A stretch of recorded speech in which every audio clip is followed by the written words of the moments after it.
श्री राधे राधे। जय श्री कुंज बिहारी, जय श्री हरिदास। हरे कृष्ण। दोस्तों, एक बात का ध्यान हमेशा रखना है।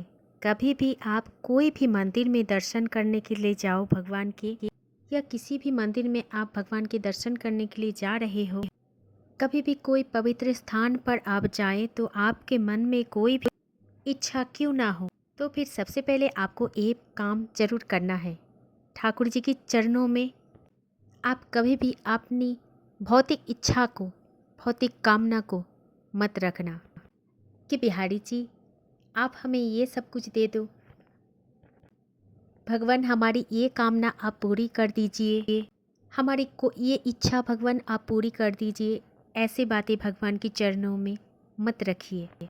दोस्तों, कभी कभी हमने देखा है कि लोग मंदिर जाते हैं और भगवान से ये सब कुछ प्रार्थना कामना करते हैं, अपने जीवन के सारी इच्छाएं उनके चरणों में रख देते हैं, और इसी कामना के कारण, इसी इच्छाओं के कारण आप अपनी भगवान को मन से पूजा करना भी भूल जाते हैं, और इसी कामना के कारण आप मंदिर में स्थित भगवान की दर्शन करने भी भूल जाते हो।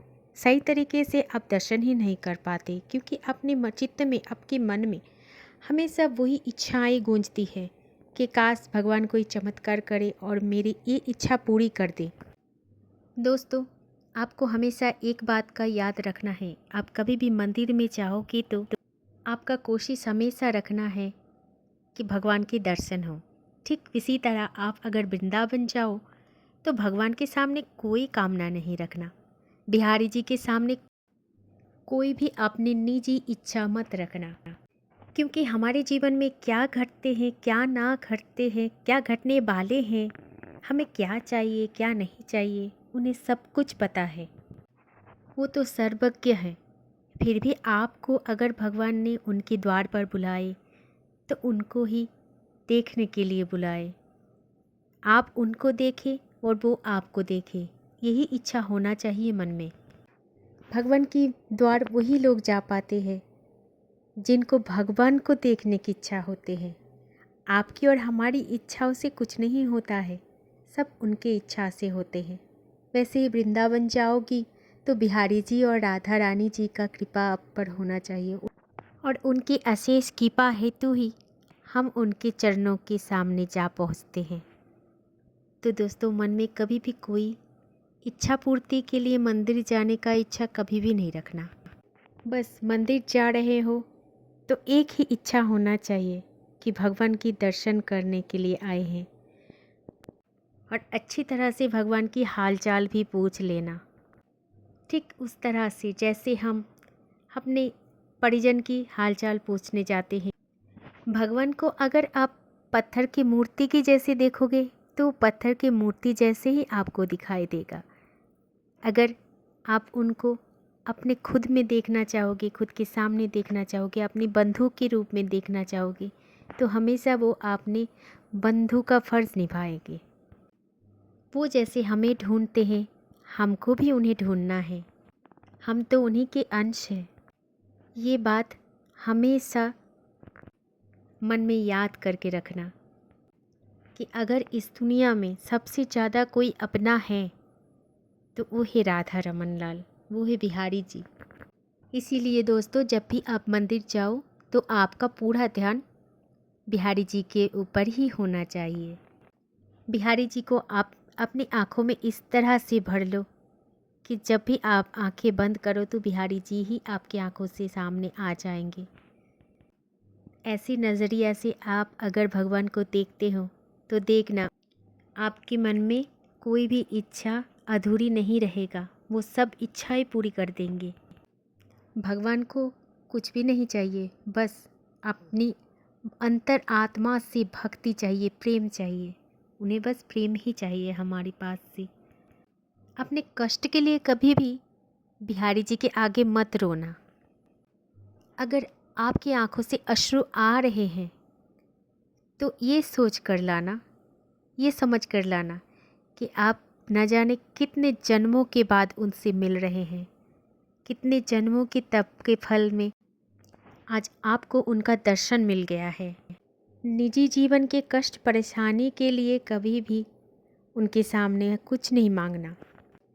बिहारी जी के मंदिर गए हुए आपकी आंखों से आंसू आया तो बस इस बात को आना है कि हे बिहारी जी, न जाने कितने दिनों के बाद आपने बुलाया है, मुझे याद किया है।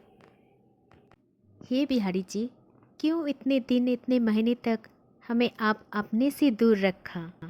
भक्त की आंखों में इस बात के ही आंसू होना चाहिए, क्योंकि मंदिर में जाके बिहारी जी के सामने अगर आप अपने सांसारिक मोह से मुक्त नहीं हो पाए तो समझ लेना आप बिहारी जी के दर्शन भी नहीं कर पाए।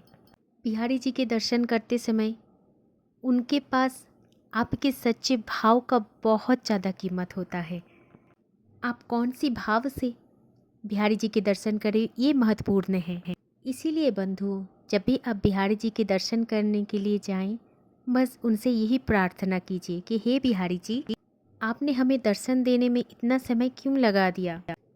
दोस्तों, बिहारी जी के दर्शन करते समय अगर आपके मन में बिहारी जी के प्रति सच्ची भक्ति हो तो आप यकीन मानिए दोस्तों, बिहारी जी आपकी कभी भी कोई मनोकामना को अपूर्ण नहीं रखेंगे। वो हमारे नाथ हैं, हमें वो हमसे भी अच्छी तरह से समझते हैं। दोस्तों, जीवन में तो हमेशा ही परेशानी और उलझन रहती है, लेकिन बिहारी जी के दर्शन के समय वो उलझन और परेशानी को साइड पे रखकर सिर्फ बिहारी जी को ही निहार लीजिए। यही तो है उनके प्रति सच्ची प्रेम। वो भी तो देखें हम उनके कितने प्रेमी हैं। हमारे छोटो सो नंद कुमार, उनको भी पता चले कि हम भी उनके प्रेमी हैं, उनसे बेहद प्रेम करते हैं। तो देखना दोस्तों, ऐसे भाव से अगर आप उनको बुलाओगे वो ज़रूर कृपा करेंगे। दोस्तों, ये बात को हमेशा याद रखना, हमारे जीवन की परिस्थिति का जो सृष्टि होता है वो हमारी खुद की वजह से ही होता है, भगवान की वजह से नहीं होता है। इसीलिए जब भी मंदिर में जाना तो खुद के लिए नहीं, भगवान के प्रति प्रेम मांग लेना, उनके प्रति भक्ति को मांग लेना। और एक बात तो दोस्तों आप हमेशा याद में रखना, हमारे जीवन का कुछ भी परिस्थितियों के लिए भगवान कुछ नहीं कर सकते। जो भी कष्ट है, दुख है हमारे जीवन में हम भोगेंगे, लेकिन भगवान के साथ रह के भोगने से उसको हम समझ नहीं पाएंगे। ऐसे मुस्कुराते हुए हमारे जीवन में दुख भी आएगा और चला भी जाएगा। इसीलिए दोस्तों, कभी भी अगर आप वृंदावन में जाओ और बिहारी जी के, राधा रमन लाल जी के, राधा वल्लभ जी की दर्शन करने के लिए जाओ तो सच्ची भक्ति और प्रेम लेके जाना। भगवान आपको दर्शन जरूर देंगे किसी ना किसी रूप में। यही तो है वृंदावन के चमत्कार। जो सच्चे प्रेमी हैं उनको हमेशा दर्शन देते हैं। वृंदावन जाओ और आपके साथ कुछ अनोखा और अद्भुत ना हो, बिहारी जी का कृपा ना हो, ये तो हो ही नहीं सकता। सच्चे भक्त को हमेशा दर्शन देते हैं। आप में से बहुत सारे लोग भी गए होंगे वृंदावन, उनको दर्शन भी मिले होंगे। इसीलिए सारी चिंताएं, भावनाओं को अपने घर पर छोड़ के शुद्ध मन से प्रेम को लेकर वृंदावन जाओ। बिहारी जी आपके लिए अपेक्षा कर रही है, कब आएगा मेरा प्रेमी। जैसे हमें इंतज़ार रहता है वैसे उनको भी इंतज़ार रहता है। और जितना राधे राधे नाम बोलोगे बिहारी जी उतना ही खुश होंगे। इसलिए प्रेम से हमेशा बोलते रहिए, श्री राधे श्री राधे। जय श्री कुंज बिहारी, जय श्री हरिदास। हरे कृष्ण।